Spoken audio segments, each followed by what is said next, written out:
Yo, what's going on folks? I'm Leeman, welcome back to my YouTube channel. So today I'm going to be reacting to another special video, and this I think it's a vlogger like top 10 video. This is top 10 places to see on Philippines. Let me tell you something. I don't know much about Philippines, but I like the country and I like the people. So I'm planning to make tons of Philippines videos, not just singers or like musicians, but explaining about or like seeing about the country, because I love Philippines. So I'm like planning to make more videos about Philippines. So I'm totally new to this. So let me know or like send me the videos or what I want to see. Okay, so this is a video by Alec Blank, I think so. I forgot his name. I think he made a vlog about it. So really excited for this one to react to. So if you guys want to check out my covers or like know something about it, I'm a little singer-songwriter, guys. I post covers on my Instagram and also on YouTube. So if you guys want to check out my covers on YouTube, the links is down in the description. Please go to check it out. If you guys want to check out me or like check out my Instagram, just type in Leeman on Instagram and pop it. Please go ahead and follow me right there. Here we go. I'm about to let you in on a little secret here.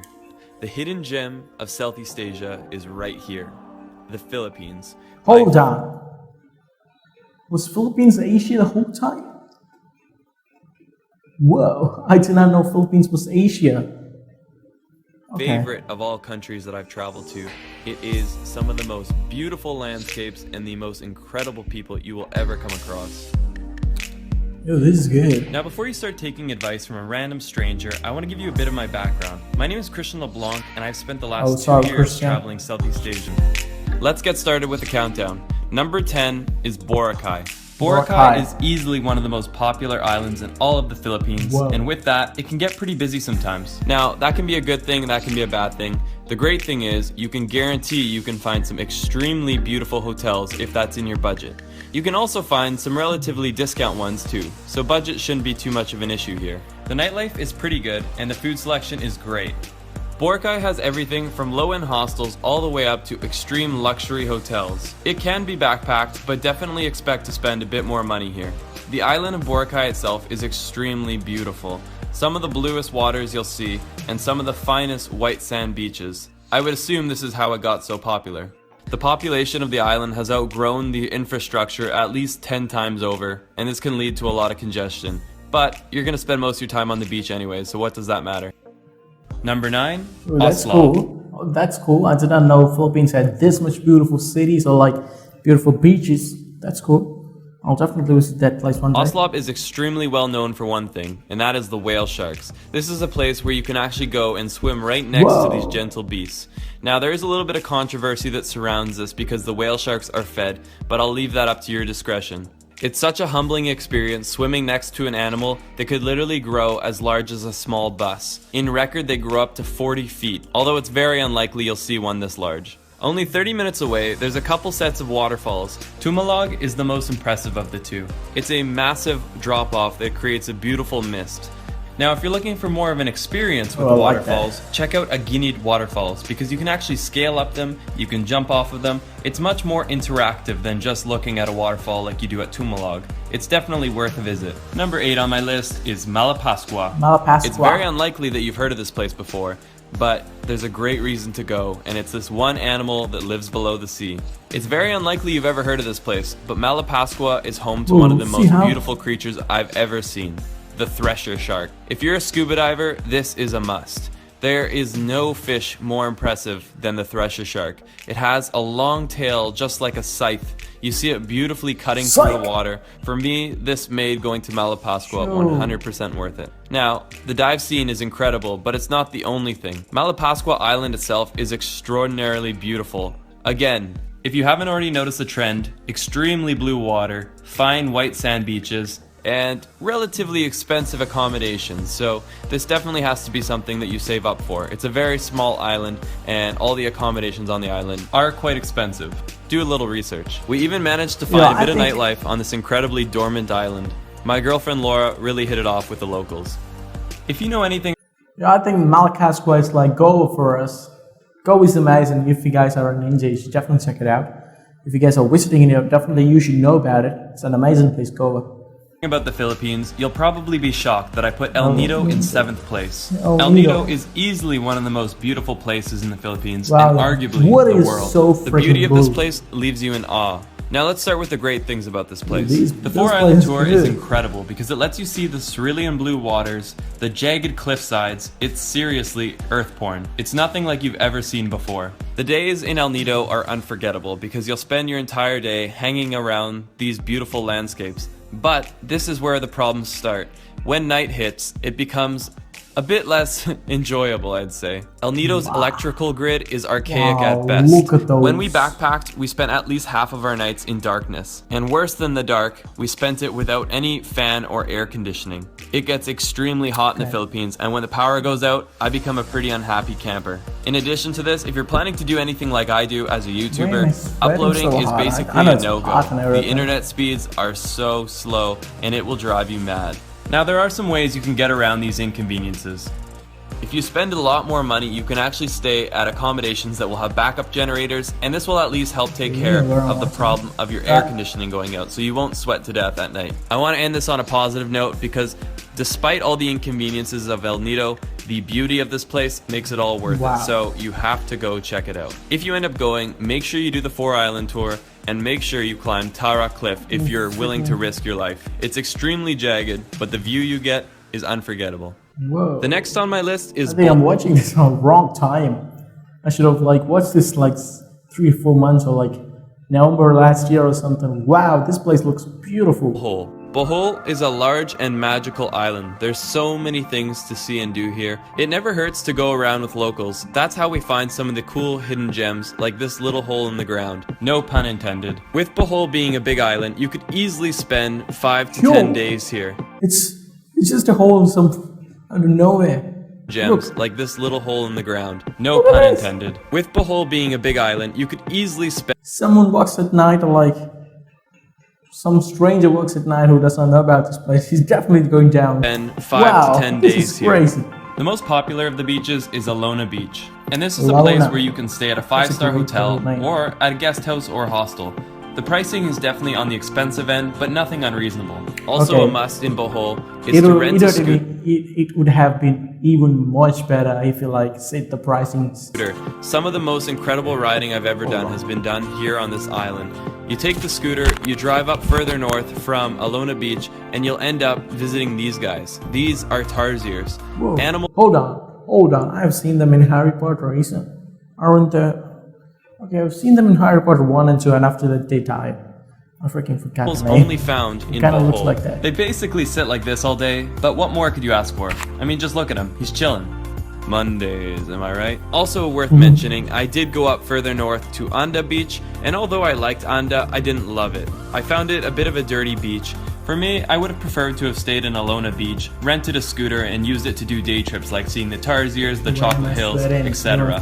You'll also see a lot of European-inspired churches while exploring the Philippines. This one here was built by the Spanish, and it was actually shook up during an earthquake a few years ago. Just after visiting the Tarsiers, you're gonna see the man-made forest. And true to its name, it's a forest that was actually hand-planted by men. It's a really awesome feeling because as you drive down this narrow road, you feel like you're going through a tree tunnel. It's great for Instagram goals, and it's definitely an awesome feeling as you're riding on your scooter.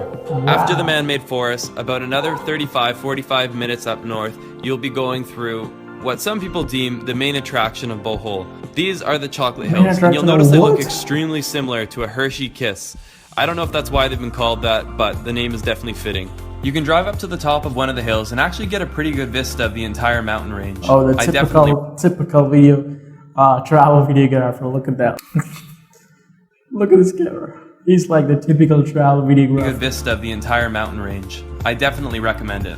Number 5 is a place that's on very few people's lists. Dumaguete is an incredible place, and there's a lot to see and do here.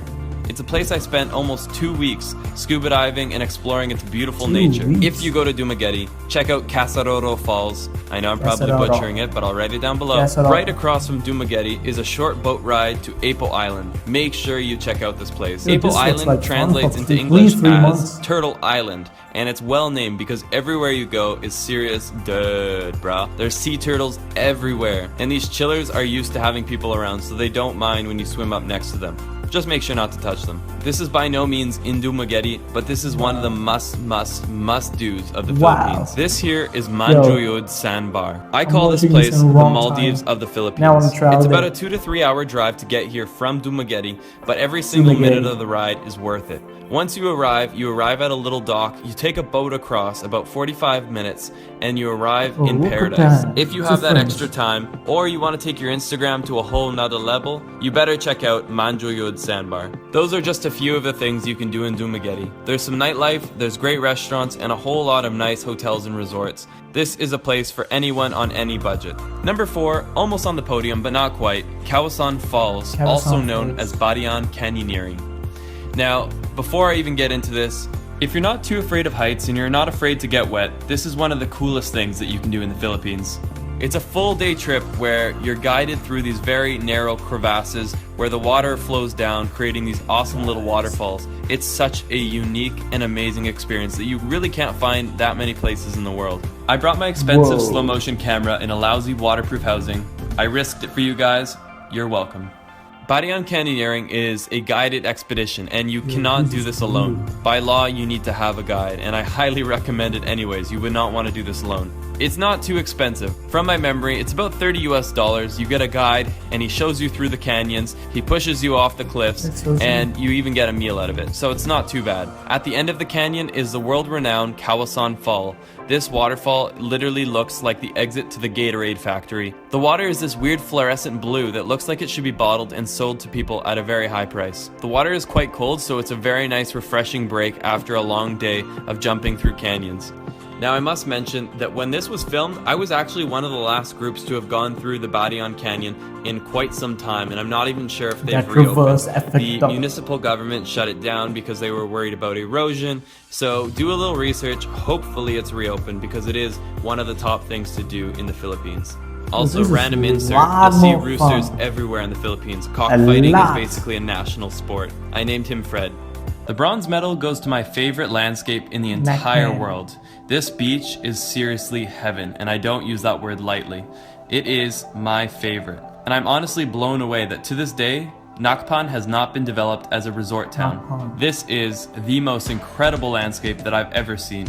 Now, if you remember, we talked about El Nido being in 7th or 6th place. Well, Nacpan is about a 45-minute scooter ride away from El Nido. So again, if you were on the edge of going to El Nido, consider this. You will get Nacpan and El Nido together because they're only a scooter ride away from each other. The problem with Nacpan is this.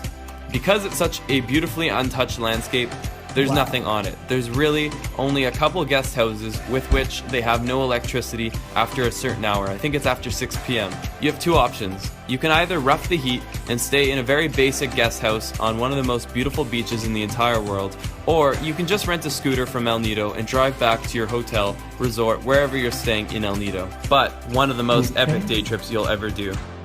Yeah. This looks like this island here is my silver medal. It's probably my favorite island in the entire world, and it's easily the best island in the Philippines. It is the definition of exploring, getting lost, and seeing things that few others have ever seen before. Bantayan Island is basically like Boracay before Boracay blew up. It has the beauty that will one day become a developed area, but for right now, this is a place that you can experience to yourself. There's so much to do here, from exploring the jungle to exploring the beautiful beach that surrounds the entire island. There's even goats that freely roam. This is Coron.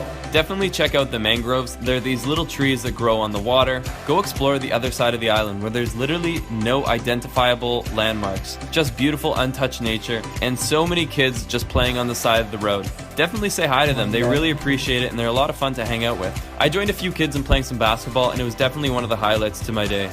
It wouldn't be a perfect island experience without a perfect sunset, and Bantayan certainly has a lot of them. In fact, the Philippines has plenty of them. I don't think I've seen more beautiful sunsets in my entire life. You really start to take them for granted because every single night you get a sunset that could easily be one of the most beautiful you've ever seen. Oh, it looks like a blasted city. Now, I don't want to call it the winner because everyone's a winner, guys. But just kidding. This is the winner of my top 10 of the Philippines. Coron. Coron is definitely not the easiest of places to get to. It's pretty far north. In fact, it's even farther north than El Nido. It's more inaccessible than El Nido, and it can definitely be a bit of an expensive place to visit because it's so inaccessible. You either take like a 5-hour ferry from El Nido, or you can fly directly from Manila. Definitely expect to pay top dollar because the flights aren't cheap. This is not a cheap place to go. Now it's time to show you why you're willing to spend your money to come here and why you're willing to deal with the inconvenience of getting here. Coron is simply out of this world. I can't compare it to anything, to be honest. It's like New Zealand and Africa had a baby, and it was beautiful. As always, my favorite thing to do is rent a scooter. It's the first thing I do whenever I get to a new place. Get a scooter, go explore this island. You will be blown away. Now I must say that the roads we took on our scooters were basically like off-roading. There was some very loose gravel, some huge rocks that we were driving over, but the feeling of exploring where few have explored before was so worth it. Similar to Bohol, they have mountains that look like the Hershey Kisses. They're not called the Chocolate Hills, but they're very similar looking. When we drove down this road, we probably didn't see tourists for the entire day. This might sound scary to some of you, but it's one of the most amazing things. The local Filipino people are some of the friendliest and most accommodating people. Definitely don't take that as a bad thing. It's an incredible feeling of truly getting lost in a place that you've never been before. Now, after exploring the rural side of Coron for the day, we went to the more touristy spots. There's these beautiful hot springs where people generally come for sunset. If you come here around 5 p.m., you can definitely expect to see tons of other travelers. It's a really cool way to meet people. The next day, my girlfriend and I and a couple of friends rented kayaks, and we went and kayaked all the way across to a set of islands. Now, I don't know if I recommend the kayaking because it truly was a very, very, very, very, very difficult workout, but it's good to stay in shape while traveling, so maybe this is the best option for you. There's also the option to do island tours similar to an El Nido, so maybe check that out if you don't want to go through excruciating heat in a kayak. But when we made it to the other side, the work was so worth it. Similar to the landscapes of El Nido, you have the jagged cliff sides, the incredibly blue water, and the feeling of being cut off from the rest of the world. It's extremely energizing to do that every now and then. These are among some of my favorite drone shots I've ever captured. Thank you, Coron. This is Laura looking graceful, but then she got bit by a fish. At the end of the day, we put up the white flag and we paid someone to tow our kayaks back behind their motorboat. It was the best decision we ever made. If you like this video and want to see more like this, check out the videos linked. Yo, this was just amazing. Good job, Alex. Wow. Link below. I have top 10 lists to Thailand. I have a how to travel the Philippines video that actually shows you the routes that you should take, and I'm constantly making new content, so make sure to hit the subscribe button, leave the video a thumbs up, and if you want to be among the first to know when my traveler's guide comes out, make sure to sign up on my mailing list at lostleblanc.com. I'll be soon releasing a guide that has everything you need to know, from how to save money while traveling to how to make the most of the places that you visit. Thanks for watching, guys, and let's get lost in the next one. Yeah, I'm definitely checking out all his stuff. That was just brilliantly amazing. I was blown away by his like drone shots and everything. That was good. Alex, if you're watching, I'm not sure if you're watching or not, but that was amazing. And I want to go and definitely go into Philippines, and I'm definitely watching more videos because I'm bored, and these kind of videos like really blows up. And if you guys want to check out another like good amazing filmmaker, his name is like Alex Hales. Go check out Alex Hales. He posts amazing videos. So that being said, guys, over 20 minutes. That being said, guys, thank you so much, guys, for watching. I'm definitely coming to Philippines. I should have watched this video like 5-6 months ago. I should have come. Wow, that would have been awesome. So anyways, guys, all good. After this lockdown is over, I'm flying to Philippines. That's for sure. So that being said, guys, thank you so much for watching. I'll see you guys in the next video. Until then, peace out. Bye.